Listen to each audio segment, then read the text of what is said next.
ಶಿವರಾತ್ರಿಗೆ ಇನ್ನು ಒಂದು ದಿನ ಬಾಕಿ. ಹಬ್ಬಕ್ಕಾಗಿ ಕೆಎಸ್ಆರ್ಟಿಸಿ ಬಿಎಂಟಿಸಿ ನಿಗಮಗಳು ಬ್ಯಾಕ್ ಟು ಬ್ಯಾಕ್ ಸಿಹಿ ಸುದ್ದಿ ಕೊಟ್ಟಿವೆ.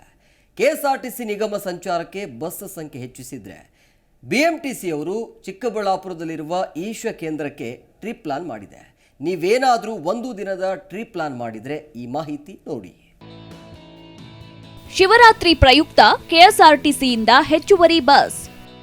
ವಾರಾಂತ್ಯಕ್ಕೆ ಹೊಂದಿಕೊಂಡು ಶಿವರಾತ್ರಿ ಬಂದಿರೋದ್ರಿಂದ ಊರಿಗೆ ಪ್ರವಾಸಕ್ಕೆ ಹೋಗೋರ ಸಂಖ್ಯೆ ಒಮ್ಮೆಲೆ ಹೆಚ್ಚಳವಾಗಲಿದೆ.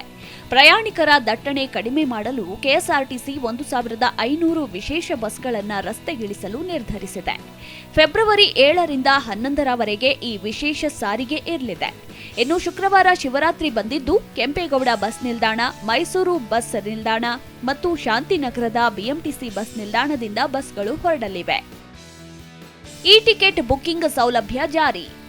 ಧರ್ಮಸ್ಥಳ, ಕುಕ್ಕೆ ಸುಬ್ರಹ್ಮಣ್ಯ, ಶಿವಮೊಗ್ಗ, ಹಾಸನ, ಮಂಗಳೂರು, ಕುಂದಾಪುರ, ಶೃಂಗೇರಿ, ಹೊರನಾಡು, ದಾವಣಗೆರೆ, ಹುಬ್ಬಳ್ಳಿ, ಧಾರವಾಡ, ಇನ್ನು ಬೆಳಗಾವಿ, ವಿಜಯಪುರ, ಗೋಕರ್ಣ, ಶಿರಸಿ, ಕಾರವಾರ, ರಾಯಚೂರು, ಕಲಬುರಗಿ, ಬಳ್ಳಾರಿ, ಕೊಪ್ಪಳ, ಯಾದಗಿರಿ, ಬೀದರ್, ಮೈಸೂರು, ಹುಣಸೂರು, ಪಿರಿಯಾಪಟ್ಟಣ, ವಿರಾಜಪೇಟೆ, ಕುಶಾಲನಗರ, ಮಡಿಕೇರಿ, ಹೊರರಾಜ್ಯಗಳ ಮದುರೈ, ಕುಂಭಕೋಣಂ, ಚೆನ್ನೈ, ಕೊಯಮತ್ತೂರ್, ತಿರುಚಿ, ಪಾಲಕ್ಕಾಡ್, ತ್ರಿಶೂರ್, ಎರ್ನಾಕುಲಂ, ತಿರುಪತಿ, ವಿಜಯವಾಡ ಸಹಿತ ವಿವಿಧೆಡೆ ವಿಶೇಷ ಬಸ್ಗಳು ಸಂಚರಿಸಲಿವೆ. ಹೆಚ್ಚುವರಿ ಸಾರಿಗೆಗಳಿಗೆ ಮುಂಗಡವಾಗಿ ಆಸನಗಳನ್ನು ಕಾಯ್ದಿರಿಸುವ ಸೌಲಭ್ಯವನ್ನ ಕಲ್ಪಿಸಲಾಗಿದೆ. ಇನ್ನು ಕೆಎಸ್ಆರ್ಟಿಸಿ ವೆಬ್ಸೈಟ್ ಮೂಲಕ ಈ ಟಿಕೆಟ್ ಬುಕ್ಕಿಂಗ್ ಮಾಡಬಹುದು. ಚಿಕ್ಕಬಳ್ಳಾಪುರ ಈಶಾ ಕೇಂದ್ರಕ್ಕೆ ಬಿಎಂಟಿಸಿ ಒಂದು ದಿನದ ಪ್ಯಾಕೇಜ್. ಮಹಾಶಿವರಾತ್ರಿ ಹಬ್ಬದ ದಿನ, ಸಾರ್ವಜನಿಕ ರಜಾದಿನ ಮತ್ತು ವಾರಾಂತ್ಯದ ರಜೆ ದಿನಗಳಲ್ಲಿ ಚಿಕ್ಕಬಳ್ಳಾಪುರ ಈಶಾ ಕೇಂದ್ರಕ್ಕೆ ಬಿಎಂಟಿಸಿ ಒಂದು ದಿನದ ಟೂರ್ ಪ್ಯಾಕೇಜ್ ಘೋಷಿಸಿದೆ. ಬಿಎಂಟಿಸಿ ಬಸ್ ಮಧ್ಯಾಹ್ನ 12 ಗಂಟೆಗೆ ಕೆಂಪೇಗೌಡ ಬಸ್ ನಿಲ್ದಾಣದಿಂದ ಹೊರಟು ಈಶಾ ಫೌಂಡೇಶನ್ಗೆ ಹೋಗಲಿದೆ. ಈ ಪ್ರವಾಸದ ನಡುವೆ ಪ್ರವಾಸಿಗರಿಗೆ ಈಶಾ ಫೌಂಡೇಶನ್ ಸೇರಿ 5 ಪ್ರವಾಸಿ ಸ್ಥಳಗಳ ವೀಕ್ಷಣೆಗೆ ಅನುಕೂಲ ಮಾಡಿಕೊಡಲಿದೆ. ಇದರಂತೆ ಭೋಗನಂದೀಶ್ವರ ದೇವಸ್ಥಾನ, ಕಣಿವೆ ಬಸವಣ್ಣ ದೇವಸ್ಥಾನ, ಸರ್ ಎಂ ವಿಶ್ವೇಶ್ವರಯ್ಯ ಮ್ಯೂಸಿಯಂ ಮತ್ತು ಸಮಾಧಿ, ರಂಗಸ್ಥಳ ರಂಗನಾಥ ಸ್ವಾಮಿ ದೇವಸ್ಥಾನ ಭೇಟಿಯಾದ ಬಳಿಕ ಈಶಾ ಫೌಂಡೇಶನ್ಗೆ ತಲುಪಲಿದೆ. ನಂತರ ಅಲ್ಲಿಂದ ಹೊರಟು ರಾತ್ರಿ 9:30ಕ್ಕೆ ಪುನಃ ಕೆಂಪೇಗೌಡ ಬಸ್ ನಿಲ್ದಾಣಕ್ಕೆ ಬರಲಿದೆ. ಪ್ರಯಾಣದ ಶುಲ್ಕ ₹500 ನಿಗದಿ ಮಾಡಿದೆ. ಬಿಎಂಟಿಸಿ ಒಂದು ದಿನದ ಟೂರ್ ಹೀಗಿದೆ. ಚಿಕ್ಕಬಳ್ಳಾಪುರ ಜಿಲ್ಲೆಯ ನಂದಿ ಬೆಟ್ಟದ ತಪ್ಪಲಲ್ಲಿ ಇರುವ ಅತ್ಯಂತ ಪುರಾತನ ದೇವಾಲಯ ಭೋಗನಂದೀಶ್ವರ ದೇಗುಲಕ್ಕೆ ಪ್ರವಾಸ ಕೈಗೊಳ್ಳಲಾಗಿದೆ.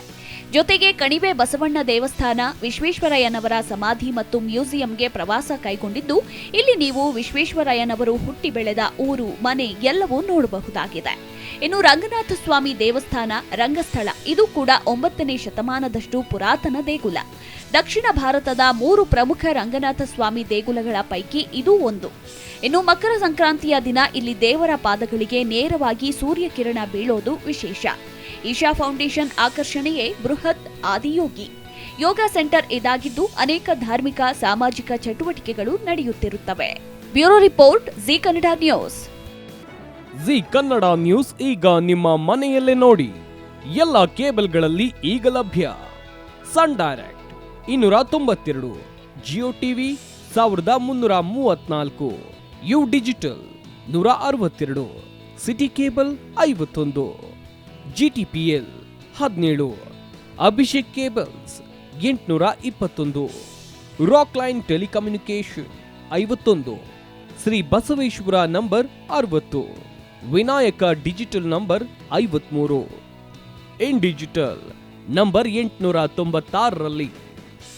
ನಿಮ್ಮಿಸ್ತದ ಜಿ ಕನ್ನಡ ನ್ಯೂಸ್ ನೋಡಿ ಆನಂದಿಸಿ.